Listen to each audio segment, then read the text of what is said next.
Hello and welcome to the Tarkus Zone. Thank you for joining me. Today we're talking about the game Ars Notoria. Right now, I've been helping playtest this game.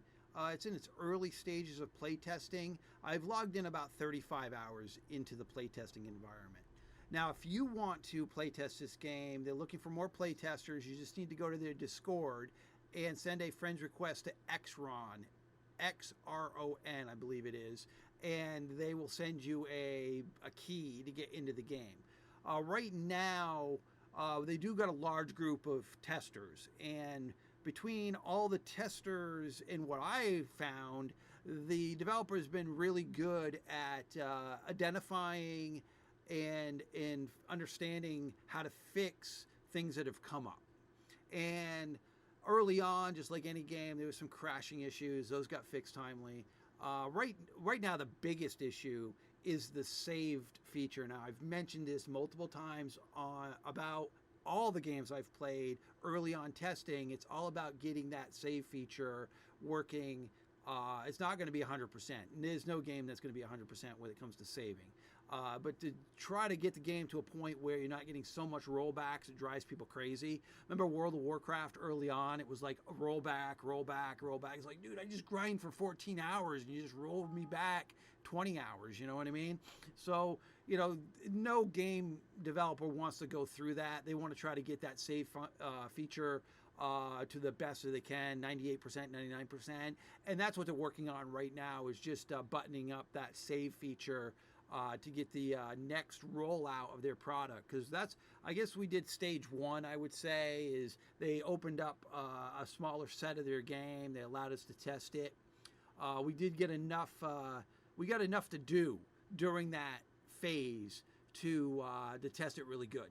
There are a lot of testing environments I've been into where they've given you so little that it was like, well, I mean, yeah, what we've done here, we tested it, it works. But it was such a small portion of their game that it was like almost not like worth doing it. But at least with Ars Notoria's development team, they gave us a good portion of the mechanics of how their game works. So you actually could test it. You could actually say, yeah, I've tested these functions in your game, and this is working, this is not working.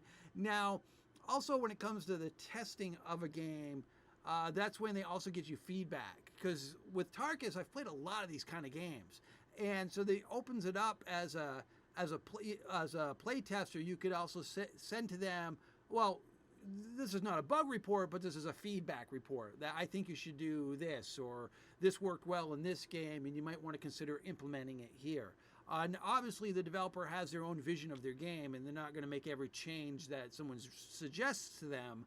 But when it comes to the genre, what this kind of game is, I mean, there's not a lot of games that are, well, I should say that Ars Notoria is kind of buttoning up a few kind of games in one platform. This is like a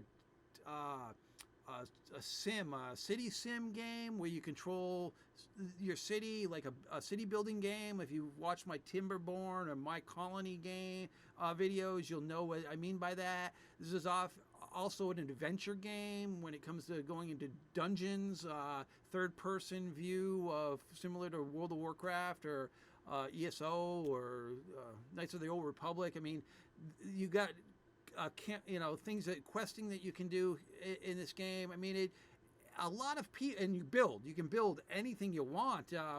They've got so many crazy things that you can build with. And I watched their other video. They didn't unlock everything, but I've seen what they've got. So when they eventually unlock your buildings, the assets when it comes to building your house or your castle, whatever you want to build in the game. So you got your own building. You can build your own stuff. You can can control NPCs in this game. I believe when you get to a certain faction level, I don't know how that works yet. I haven't tested it, but I believe I could walk up to somebody, either hire them or ask them to join my castle or my region, and they'll come work for me as NPCs. Because you saw that in Black Desert Online, where you controlled workers to go do various tasks for you in the game.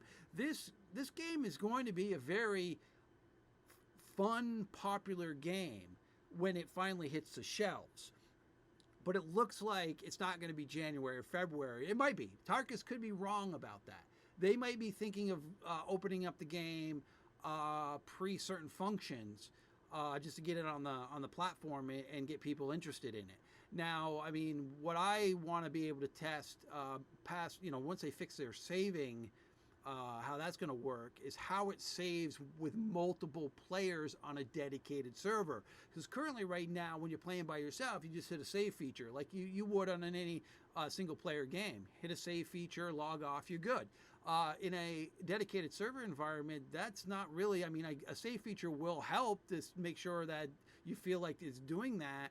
But you got to remember, if there's 9 people on the server should be automatically sending data to the dedicated server, and making sure that that all works with Tarkus's assets, what he's done, and if Johnny is over here doing his thing, the server should be remembering everything we're doing without rollbacks. Now, I'm not sure if this game, when it comes to the campaign part of it, is how that works, is if each person's on a dedicated server has their own campaign functions, or if there's a hierarchy campaign, meaning that, the first person that logs into the server, he's the main campaign and everybody's piggybacking on that progress, but they're all working together. Not really sure about that. We haven't gotten into that testing yet. But I would, either way they do it, I think this is going to be a phenomenal game. I really want to play the game for the building a kingdom, gathering resources, doing the city management. I'm not big into questing, not a big quester. So I'm hoping to play on a server with a group of people that they go do their thing and I kind of do my thing, and we kind of work together, and they do what they like to do, I do what I like to do, and we kind of just work together. I mean, this is not a PvP game, it's a PvE game, but there's so many different critters out there in the world, and the questing and the whatnot makes it is what's going to make it really, really shine. All right, well, that's really my update for today. I just wanted to put your eyes back onto the product. We're just waiting for the save feature to get buttoned up, and then the new content level of what they want to unlock next. Because I feel that even when it comes to if I've got this right, and how the NPCs and the factions work, that's going to be a lot of testing. I've played a lot of faction-based games, and that alone is a lot of testing, just to make sure that everything is working right, and that you've got people, you got faction, because in faction games, sometimes when you get a higher faction with this level faction, then the faction over here drops.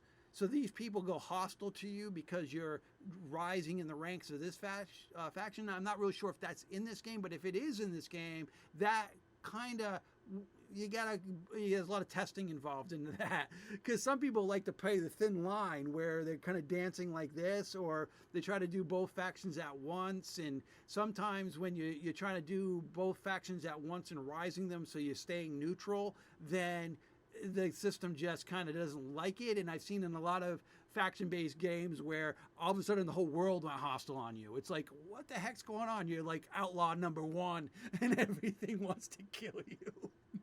All right. Well, thanks for joining me, and this has been the Darkest Zone.